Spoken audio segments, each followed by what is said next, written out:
আজকে সকালে মনে হয় একটু বেশি কুয়াশা পড়েছে আর আমার ছেলে কী জন্য কান্নাকাটি করলো। হ্যালো এভরিওয়ান, আসসালামু আলাইকুম। সবাই কেমন আছেন? আশা করি আপনারা ভালো আছেন। আমরাও আল্লাহর রহমতে ভালো আছি। আর একটা নতুন ভিডিও নিয়ে আপনাদের মাঝে চলে আসলাম। আর আজকের ভিডিওটি সকাল থেকেই শুরু করলাম। সকালে ঘুম থেকে উঠেই এই যে জানালা দিয়ে তাকানোর পরই দেখি বাহিরে অনেক কুয়াশা পড়েছে। অন্য দিনের থেকে আজকে মনে হয় একটু বেশি কুয়াশা পড়েছে। আপনারা ভিডিওতে বুঝতে পারতেছেন নাকি জানি না, আর ভিডিওর মাঝেও বোঝাতে পারতেছি না কি জানি না আমি, কিন্তু আজকে অনেক কুয়াশা পড়েছে। আর এই কুয়াশা কমছে 7:30 8টার ওই দিকে। এই যে সকালে ঘুম থেকে ওঠার পরে ছেলে মেয়েকে খাবার খাওয়ানোর পরে এই যে ছেলে মেয়েকে নিয়ে মেয়ের স্কুলে যাচ্ছি। এখন কুয়াশা নেই, কিন্তু সকালে কুয়াশা কুয়াশা ভাব পড়ছিল। আর অন্য দিনের থেকে আজকে একটু বেশি কুয়াশা পড়েছে মনে হয়। ছেলে মেয়েকে নিয়ে এই যে স্কুলে চলে যাচ্ছি। আর আমার মেয়ে প্রতিদিন আসার পরই নিচে একটা ফুল গাছ আছে, ওই ফুল গাছে প্রতিদিনই ফুল ছিঁড়বে। আজকে একটু বকা দিয়েছি মেয়েকে যে আর একদিনও এসে এখানে ফুল ছিঁড়বে না। তারপর এই যে গাড়িতে উঠে ছেলে মেয়েকে নিয়ে স্কুলে চলে আসছি। আর আমার ছেলে কান্নাকাটি করতেছে কী জন্য আপনাদের বলতেছি। এই যে স্কুল থেকে বাসায়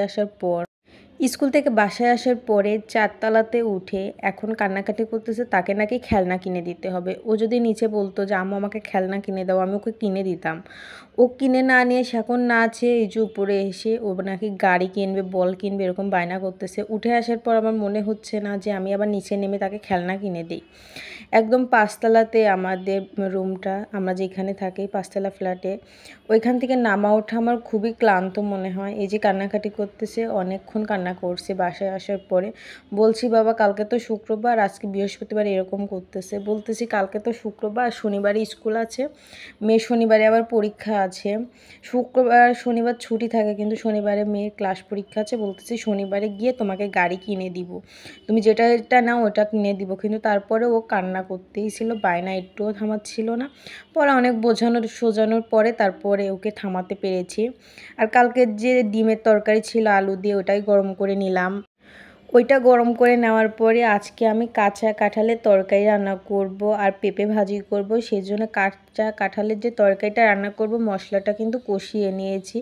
আর কাঁচা কাঁঠালের তরকারি কিন্তু একদম মাংসের মতো করেই মশলাটা কষিয়ে নিতে হয়।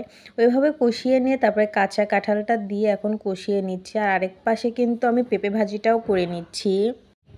এখন অদিনে বলবেন কাঁচা কাঁঠাল কোথায় পেলাম, ডিপ ফ্রিজে ফ্রোজেন করে রাখছিলাম আমি।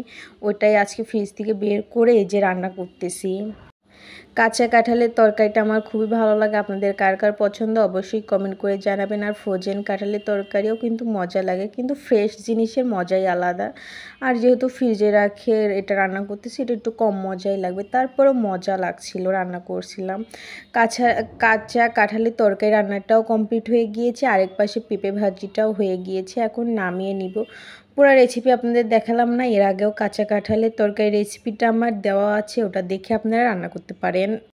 আর পুরা রেসিপি যদি দিতে যায় ভিডিওটি অনেক লং হয়ে যাবে, সেই জন্য দিলাম না। আর দুপুরে খাবার খেতে বসে গিয়েছি। কালকে আলু দিয়ে ডিমের তরকারি, পেঁপে ভাজি আর কাঁঠালের তরকারি দিয়ে আজকে দুপুরে খাওয়া দাওয়া। আজকের মতো ভিডিওটি এইখানেই শেষ করলাম। আল্লাহ হাফেজ।